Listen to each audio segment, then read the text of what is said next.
Massachusetts, 1692. 20 pessoas são executadas. Seus acusadores são crianças. Seu crime, bruxaria. 300 anos depois, este continua sendo um dos segredos mais sombrios da história norte-americana. Foi a gênese da caça às bruxas de Salem.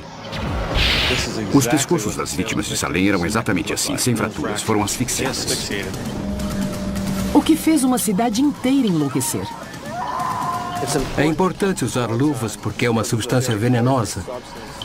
Veja como é tênue o limite que nos separa da loucura.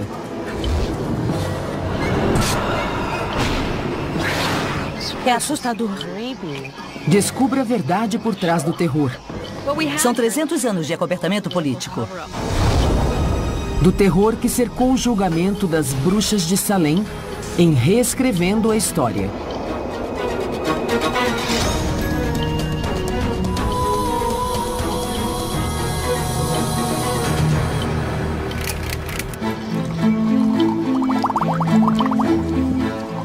Num laboratório na Carolina do Norte, um farmacologista está tentando resolver um mistério enterrado no passado. Ele está atrás de um vilão que pode ter sido responsável por um ano inteiro de reinado do terror. O julgamento das bruxas de Salem. No inverno de 1692, algumas adolescentes de Massachusetts começaram a agir estranhamente. Tinham convulsões e afirmavam ter visões assustadoras. Interrogadas, as meninas afirmaram estar enfeitiçadas e começaram a dar os nomes de quem as teria enfeitiçado. Semanas depois, 3 suspeitos de bruxaria estavam presos. Antes do final do ano, 150 pessoas haviam sido acusadas. 3 morreram na prisão e 20 foram executadas. O epicentro dessa histeria foi uma cidadezinha 8 quilômetros ao norte de Salem. Uma cidade hoje chamada Danvers. Na época era conhecida como Vila de Salem. Resta apenas uma casa ligada diretamente àqueles julgamentos. Aqui atrás fica a propriedade de Rebecca Nurse, construída no século XVII e lar de uma das acusadas de feitiçaria. Rebecca Nurse, um membro proeminente da comunidade, foi acusada de bruxaria e enforcada em 19 de julho de 1692. O lugar onde as primeiras acusações nasceram fica a 800 metros daqui e hoje é um sítio arqueológico. O arquivista da cidade, Richard Trask, passou as últimas 3 décadas levantando documentos da época para fazer uma crônica dos eventos.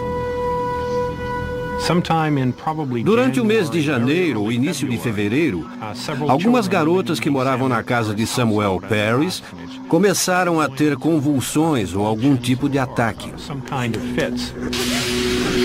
Primeiro, as filhas de Parris acusaram Tituba, uma serva caribenha que era conhecida por praticar uma religião não cristã.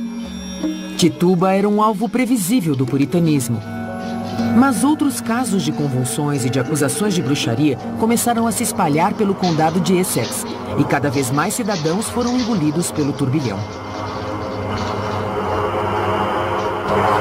Até um reverendo, George Burroughs, um homem de Deus, foi acusado de consórcio com o demônio. O governador do estado de Massachusetts não interferiu enquanto as sentenças se sucediam. O sistema legal vigente na época falhou.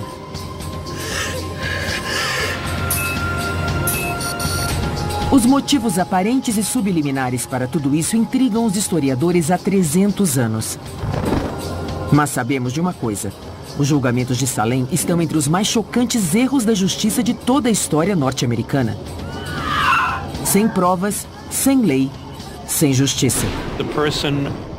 Os acusadores apresentavam provas que só eles ou elas podiam ver. As aparições ou espectros das bruxas os machucavam e de repente as meninas começavam a morder os lábios até sangrarem e dizer, não me machuque. O sinal claro de que alguém era bruxo era ver uma aparição dessa pessoa mandando assinar um livro, o livro do demônio. Por que acreditariam nessa evidência?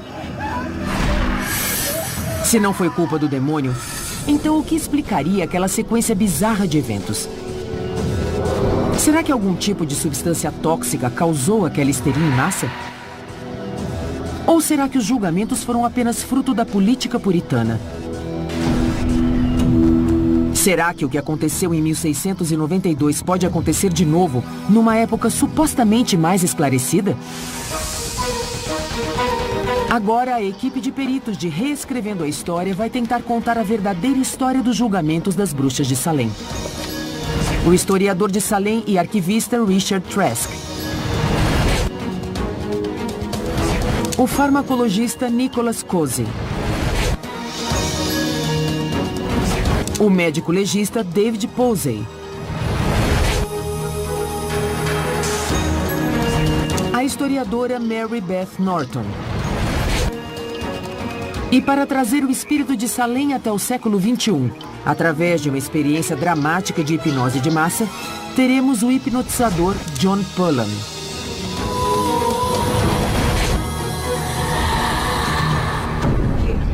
Para compreender como 20 homens e mulheres podem ter sido acusados e executados sem um processo legal, precisamos entender o clima dos Estados Unidos no século XVII.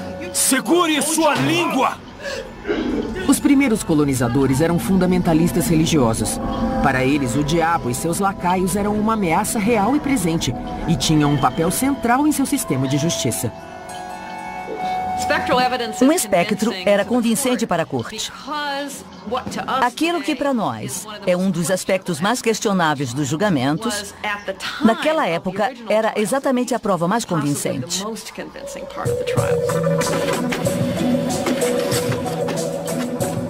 Mary Beth Norton, professora de História da Universidade de Cornell, estudou milhares de documentos da época dos julgamentos. Neles, ela encontrou repetidas referências a uma coisa que ninguém tinha notado. O que eu descobri foi que os habitantes da Nova Inglaterra morriam de medo dos índios. Em 1692, os colonos de Massachusetts viram-se em meio a uma guerra brutal contra os índios Wabanaki. Foi um choque épico de culturas, a gênese de uma guerra que duraria mais 200 anos. Para os puritanos, era equivalente a lutar contra o demônio. E nos primórdios das guerras contra os índios, não havia como saber quem venceria.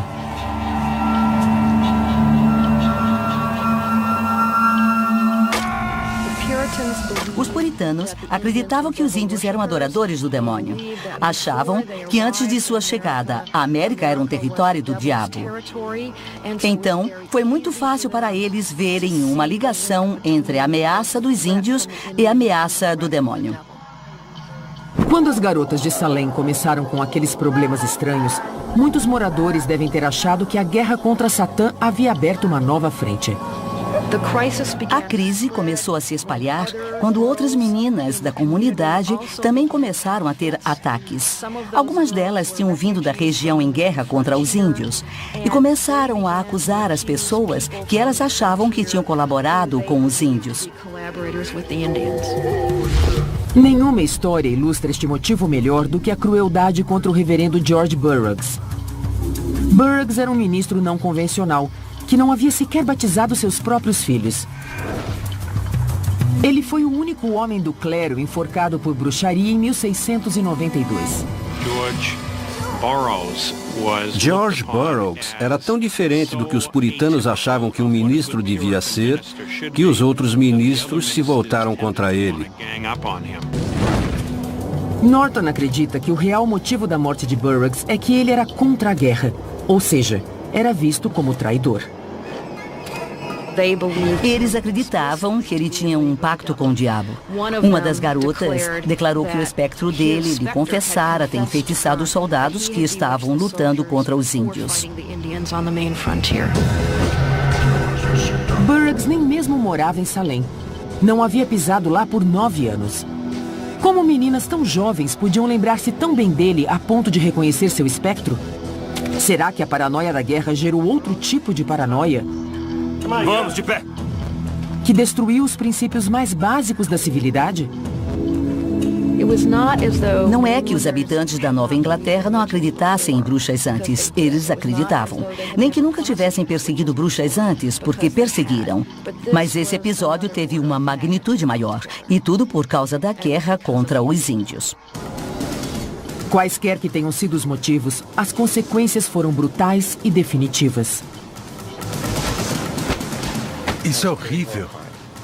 Para compreender a loucura de Salem, precisamos conhecer os acusadores e o conceito de justiça na América do Norte do século XVII.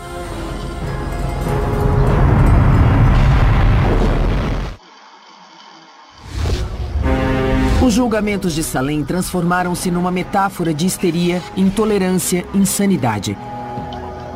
Pode a loucura ser explicada? E por que alguém confessaria ser um bruxo? Para entender a pressão que pode levar alguém a confessar, precisamos voltar no tempo até um sistema de justiça que usava a dor como instrumento. Todos achavam que eles eram culpados e os interrogatórios eram intensos para que eles caíssem em contradição ou confessassem a verdade. O que dificultava tudo para o acusado, que tinha de se confrontar com seus acusadores, é que era frequente as meninas terem seus ataques dentro do tribunal. As opções dos réus eram assustadoras. Admitir a culpa e esperar o julgamento numa cela, ou negar as acusações, ser julgado imediatamente e enfrentar a morte por enforcamento.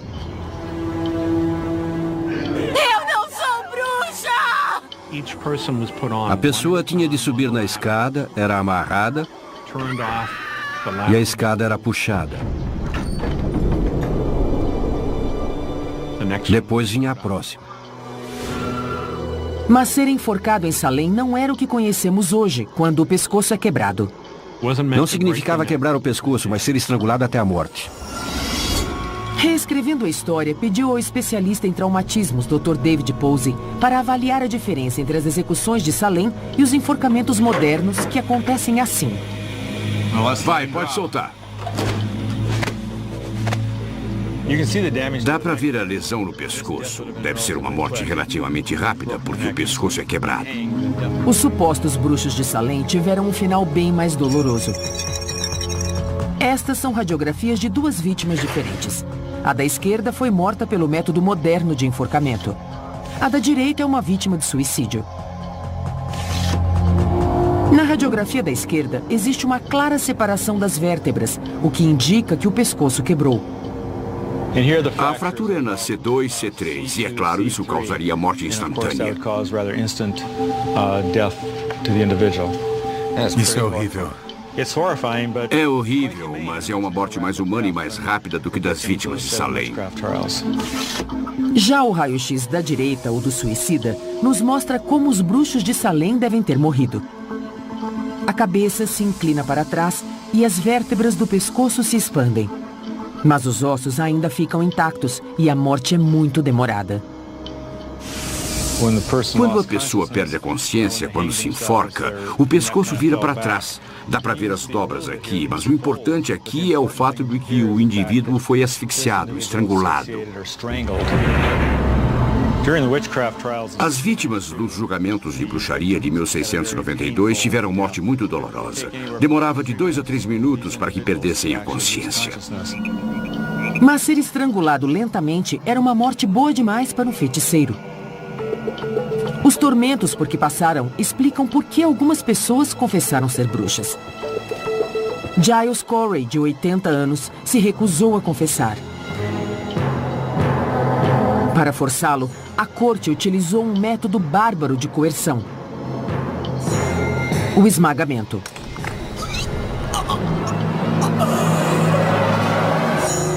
Depois de uma semana de tortura, ele morreu. Que tipo de morte Corey teve? Para descobrir isso, reescrevendo a história está recriando aquela terrível forma de tortura. Será que Corey foi esmagado assim antes de morrer? Para descobrir exatamente quanto peso uma pessoa pode suportar, trouxemos um paramédico e um dublê profissional. Bem, Ryan, você vai dizendo como está se sentindo. E se em algum momento sentir que não pode mais respirar, avise que nós paramos imediatamente. Tudo bem.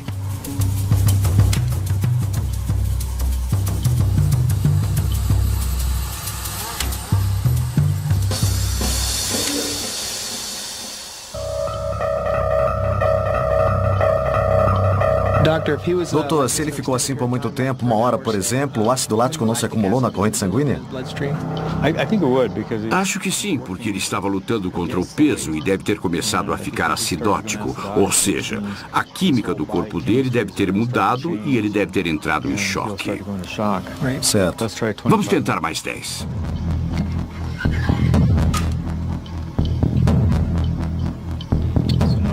Agora temos 70 quilos. Está tudo bem aí, Ryan? Mais ou menos. Tá meio difícil de respirar. Minha respiração tá mais superficial. Mas acho que aguento mais 10. Tá bem. É. Tá.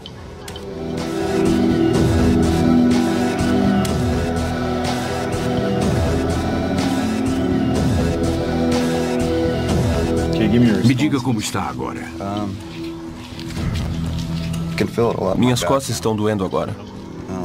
Tem muita pressão nas costas. A respiração está igual. Meus braços estão formigando. E como estão os seus dedos? Formigando. Formigando. Porque com todo este peso, a circulação para as extremidades deve estar interrompida. É por isso. O pulso está em 152, está ficando muito fraco, mal dá para sentir. Acho que está na hora de parar. Vamos tirar.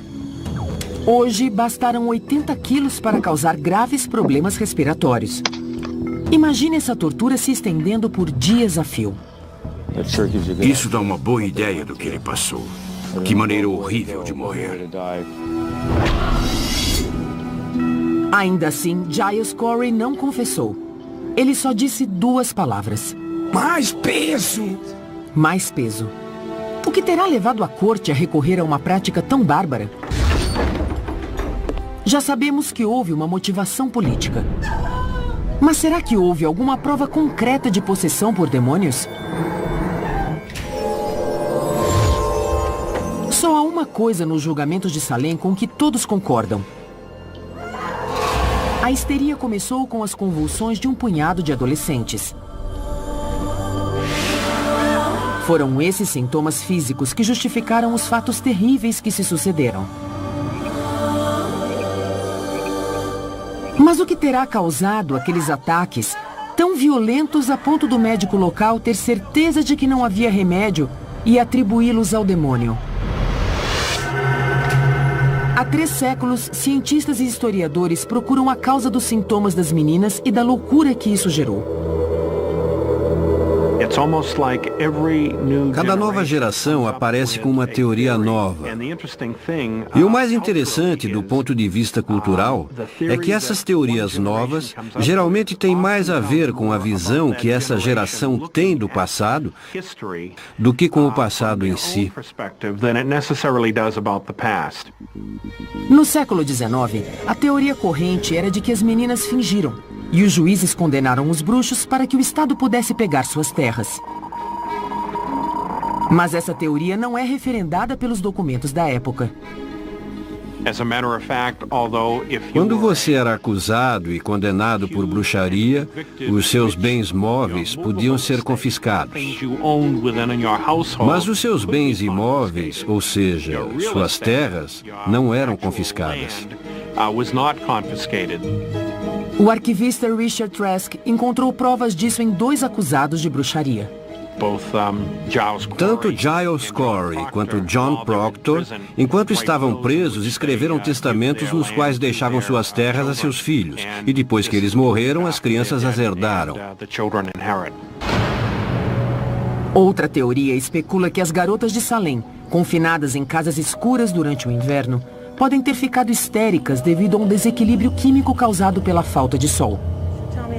Nossa, dá 15 centésimos de candela aqui. É pouco. Mas não havia nada de diferente nas casas e no clima de Salem. Se a falta de luz solar fosse a causa, todos os habitantes da Nova Inglaterra ficariam histéricos no inverno. Mas existe outra possibilidade. Alguma coisa oculta nos alimentos. O ergot é um fungo tóxico que ataca o centeio. Ele contém substâncias semelhantes ao LSD. É uma toxina que causa formigamento nos dedos, alucinações e convulsões, sintomas semelhantes aos das garotas de Salem.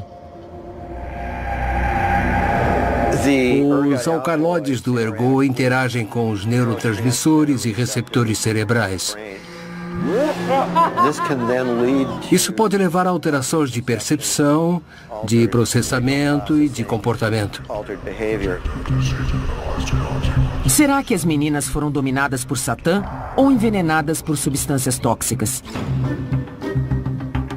Para descobrir, reescrevendo a história, procurou o farmacologista Dr. Nicholas Cousy.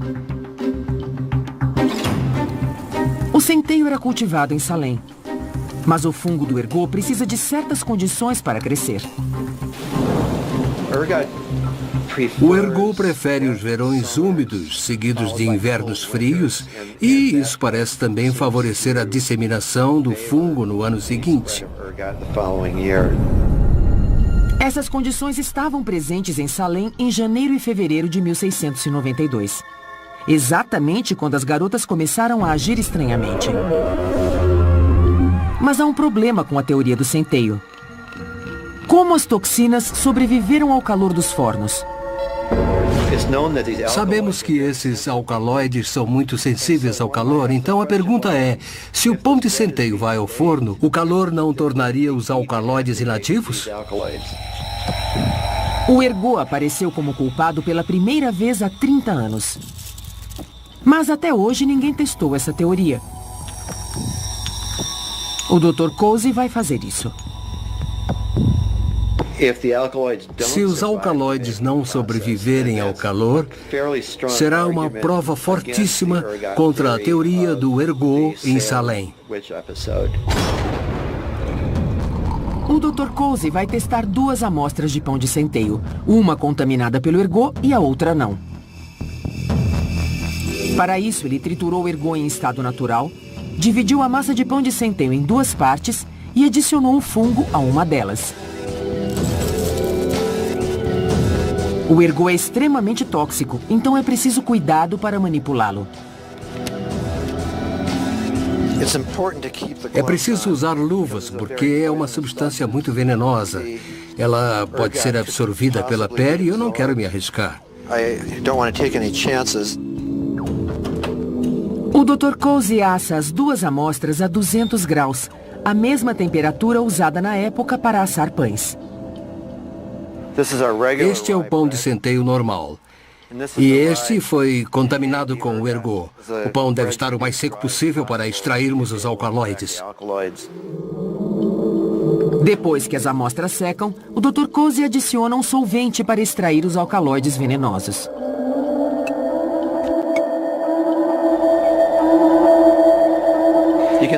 Dá para ver um pouco de vapor aparecendo aqui. Qualquer substância que extrairmos ficará acumulada nesse frasco redondo.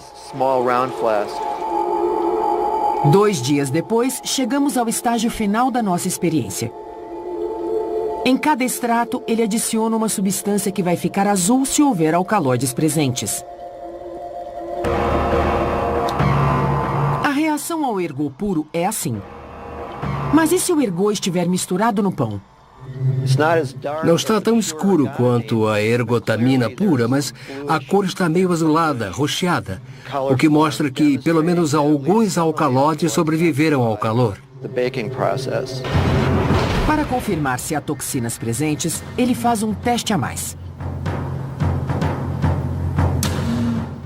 Qualquer alcaloide suspeito vai brilhar quando exposto à luz ultravioleta.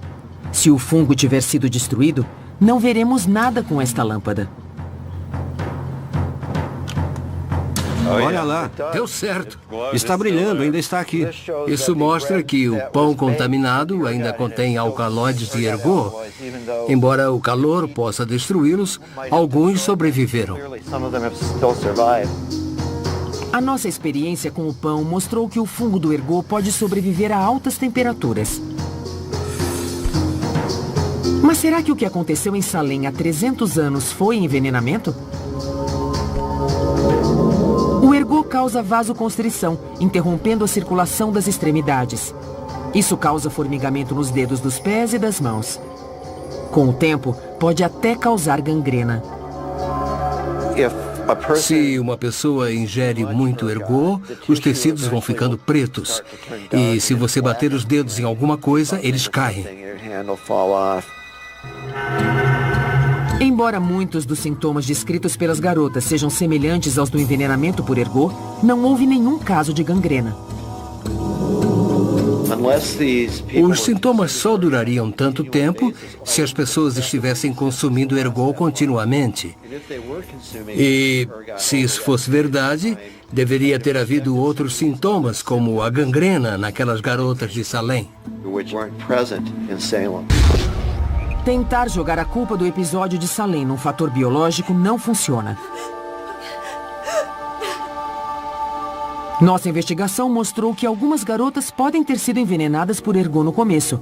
E isso talvez tenha dado início à histeria.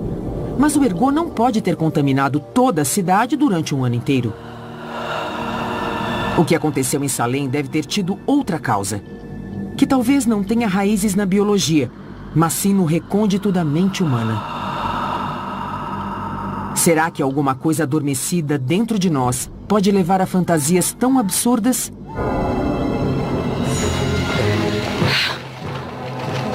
Se formos devidamente estimulados, somos capazes de criar nossas próprias fantasias? Estou com uma sensação esquisita. Meus olhos estão cheios d'água. A seguir, vamos explorar a histeria, criando e controlando nossa própria loucura.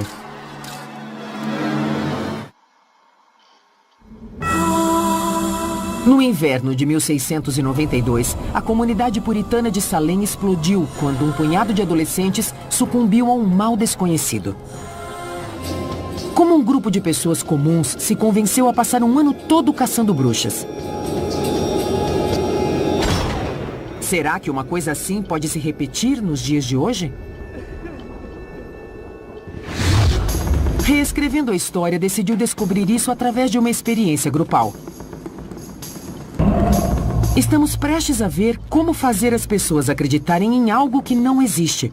Uma coisa não muito diferente da bruxaria, com a ajuda do hipnotizador John Pullen. Pedimos a 7 voluntários para virem a esta casa abandonada no meio do nada e dissemos que eles vão tomar parte de uma experiência de hipnose.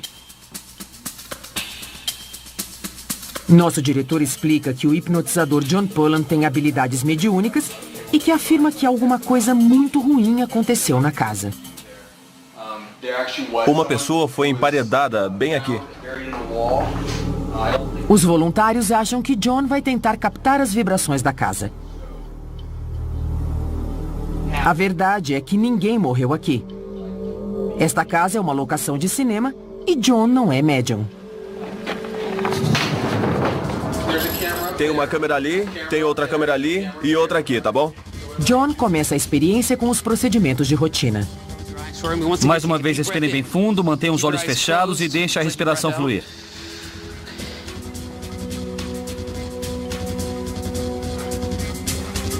E então finge captar a presença de um espírito. Por favor, espere um minuto. Quando você quiser. Atenção, rodando. Tá, me dá mais uns 30 segundos e a gente começa.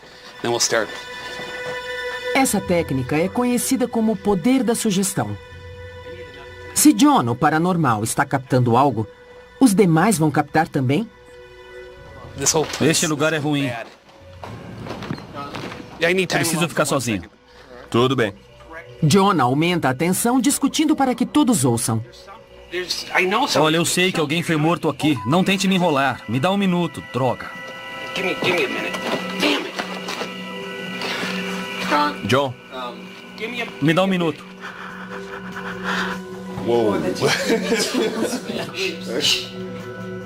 Se você já sabia disso, cara. Mas a surpresa faz parte do roteiro. Estão todos curiosos. Então, gente, topam fazer uma coisa diferente? Tem certeza? Tem início a fase 1 do nosso workshop de assombração. Alguém tem problema com esse tipo de coisa? Que coisa? Uma forma diferente de hipnose. Vamos nessa. Vamos nessa. Deem as mãos, mas enxuguem o suor antes. Prontos? Agora é hora de John conjurar um fantasma. Eu escrevi uma coisa, mostrei pra câmera e vou jogar aqui no meio. Manifeste esse espírito. Qualquer coisa que sentirem, me avisem. Qualquer coisa. Me avisem quando sentirem alguma coisa. Qualquer sensação da cabeça até os dedos dos pés. Agora soltem as mãos e abram os olhos. Abram os olhos. Sentiram alguma coisa? Calor, frio? Não. Mas foi como se meu braço esquerdo, meu cotovelo, estivesse coçando. Coçando? Isso pode parecer mágica, mas sem que os outros voluntários saibam, esta moça faz parte da nossa equipe. É verdade. Cotovelo esquerdo. Deixa eu ver. Ele disse cotovelo esquerdo. Então acho que este lugar é o centro de energia da casa. A isca foi lançada.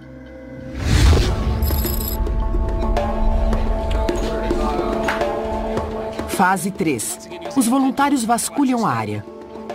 Eles passam a procurar o fantasma ostensivamente.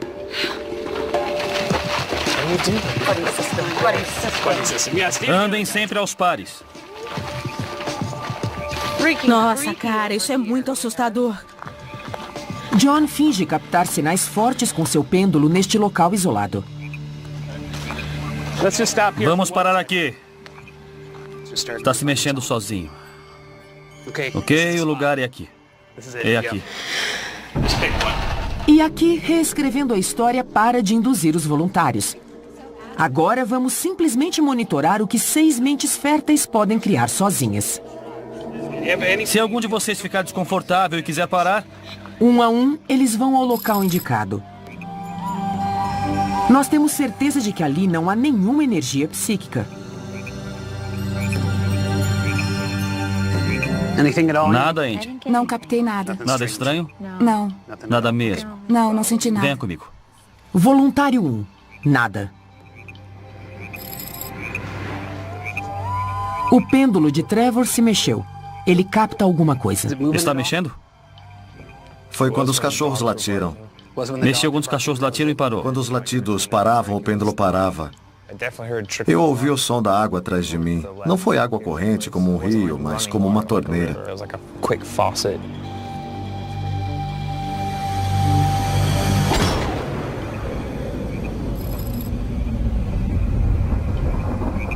Como Trevor, Bronwyn também capta alguma coisa à sua esquerda.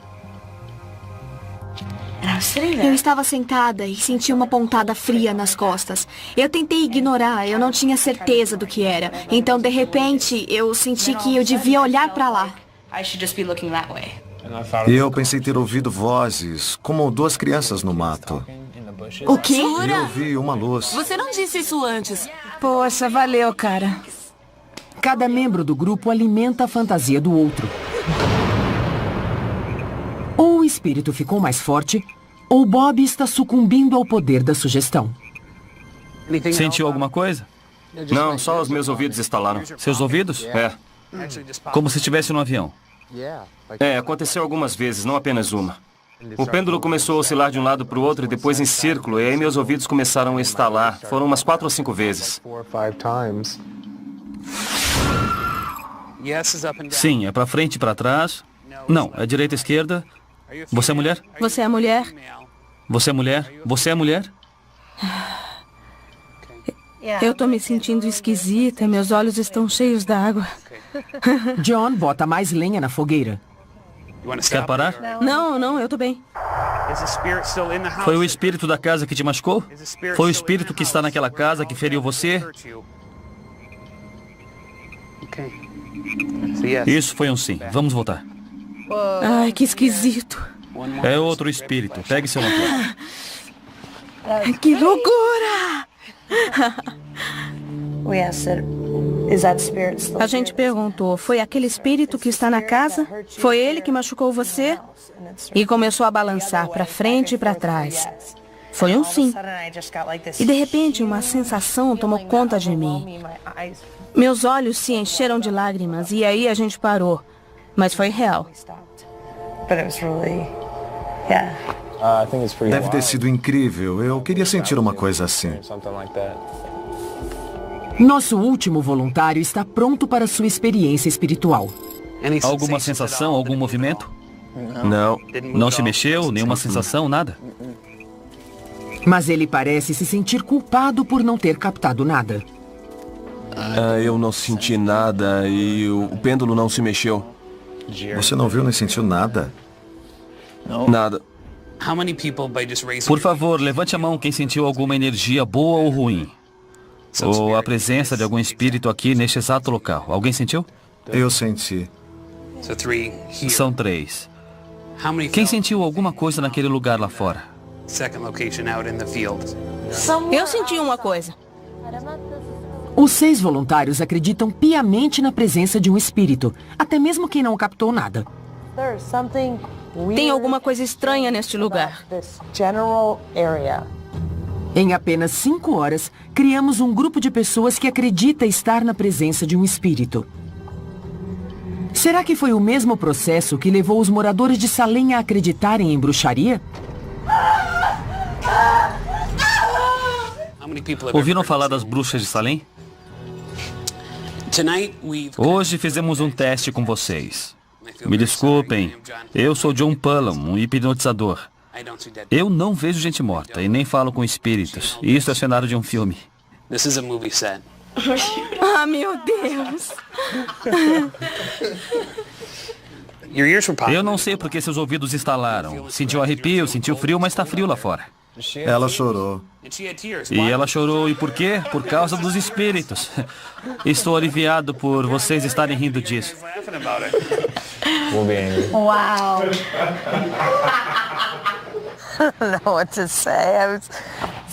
Eu não sei o que dizer. Sabe, eu tô meio decepcionada, porque eu acho que eu queria que tivesse alguma coisa. Mas não tem. Eu cheguei a pensar que estava sendo resistente demais e até comecei a me sentir mal, como se eu não fosse parte do grupo. Cai como um pato. Me sinto um bobo.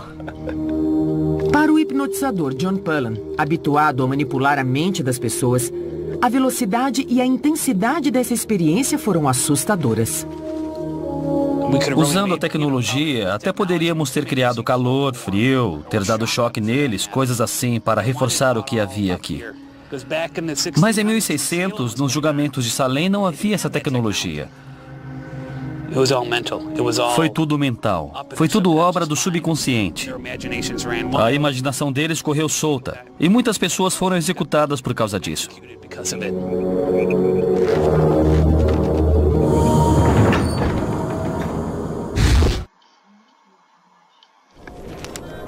Será que aquelas garotas foram manipuladas por seus interrogadores? Na minha opinião, Salem inteira estava sugestionada. E quando você tem pessoas ouvindo o tempo todo histórias contadas por outras pessoas, uma contamina a outra. Psicóloga especializada em comportamento, a doutora Elizabeth Loftus acredita que os interrogadores podem ter implantado falsas memórias nas meninas atormentadas. Então, reescrevendo a história, resolveu fazer uma experiência. Tentar implantar falsas memórias em garotas da mesma idade das meninas de Salem, em pleno século XXI.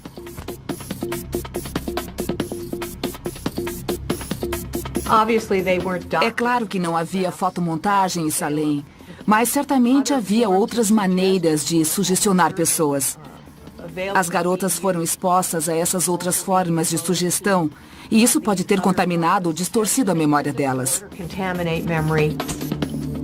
Primeiro coletamos fotografias das famílias de várias garotas. Depois, nosso artista gráfico, Patrick Martin, alterou as fotos numa tentativa de manipular o passado. Neste caso, as crianças estão no Monte Rushmore, mas nunca estiveram lá fisicamente. Queremos ver se as convencemos de que elas estiveram lá. Então, nós as cortamos e inserimos outro fundo com o Monte Rushmore. Talvez eu tenha ido lá, eu não lembro direito. Aqui colocamos um professor imaginário em meio às crianças numa festa de aniversário. Era um aniversário? Era a festa de aniversário da Ella. E quantos anos ela fez? Você se lembra? Ela tinha 5, mas estava fazendo 6. Não é legal ver todos os seus amigos e também o seu professor? Quando mostravam resistência, as meninas eram conduzidas gentilmente a um passado fictício. O que você acha do Monte Rushmore? Ele é super legal e simboliza o nosso país e os nossos grandes líderes. Então, provavelmente, esta foto foi tirada nas férias, certo? Uma semana depois, chegou a hora de ver se as falsas memórias tinham criado raízes. Spice ainda não parece à vontade com aquele professor na festa de aniversário. E ele levou um presente pra ela? Eu não lembro. Foi um livro de matemática? Ou um presente legal? Com certeza foi legal. Legal, pelo menos isso, já que ele não estava fantasiado, pelo menos ele trouxe um presente. Mas é óbvio que ela não está totalmente convencida da versão que nós criamos. Eu não me lembro de ter ido ao Monte Rushmore, mas eu devo ter ido porque tem uma fotografia. Agora, Alyssa acredita que esteve no Monte Rushmore. Ela disse, acho que fui porque tem uma foto minha lá. Então ela está realmente acreditando que isso aconteceu. Esta falsa memória implantada pegou. E agora, a mente de Alyssa vai além. Você foi de avião a Dakota do Sul? Depois de esquiar em Utah.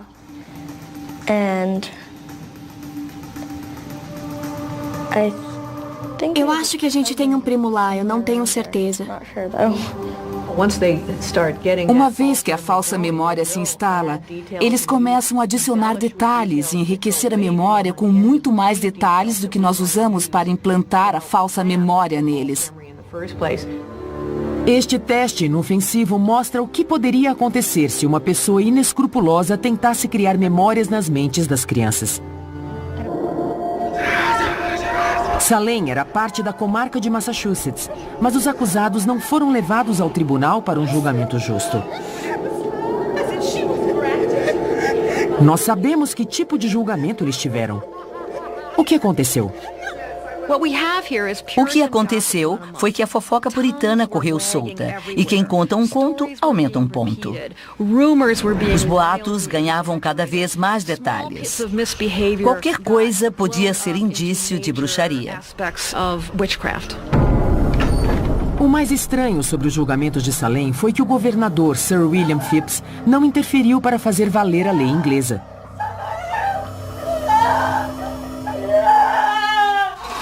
Mas nós descobrimos um segredo. Enquanto a professora de Cornell, Mary Beth Norton, vasculhava os arquivos, ela encontrou estranhas declarações nas cartas do governador. Phips escreveu para a Inglaterra em outubro de 1692, afirmando que havia lutado contra os índios durante todo o verão e que só voltara recentemente. E que quando voltou e viu o que estava acontecendo, dissolveu a corte e acabou com os julgamentos. Achei isso muito suspeito. A professora passou meses checando as declarações de Phips na correspondência oficial e descobriu que ele estava mentindo. Descobri que ele ficou em Boston quase todo o verão. Além disso, em Londres, eu encontrei registros que provam que ele tinha encontros regulares com os juízes, que também eram membros do seu conselho consultivo. Então, ele tinha total conhecimento dos fatos e foi cúmplice deles. Reescrevendo a história, descobriu outro fato surpreendente, que ajuda a explicar a maior caça às bruxas da história norte-americana. Salem separou-se da comarca porque um novo governador devia favores a políticos locais. Foram 300 anos de acobertamento político. A investigação de Reescrevendo a História está mais perto de descobrir o misto de paranoia política que culminou nos eventos catastróficos de 1692. Primeiro, algumas garotas tiveram um mal misterioso. Talvez causado pela ingestão de pão de centeio contaminado por um fungo alucinógeno. É uma substância muito venenosa. Depois veio o medo que os puritanos tinham do demônio, estimulado pela ameaça constante de ataque dos índios Wabanaki, que, para os colonos, eram diretamente ligados a Satã.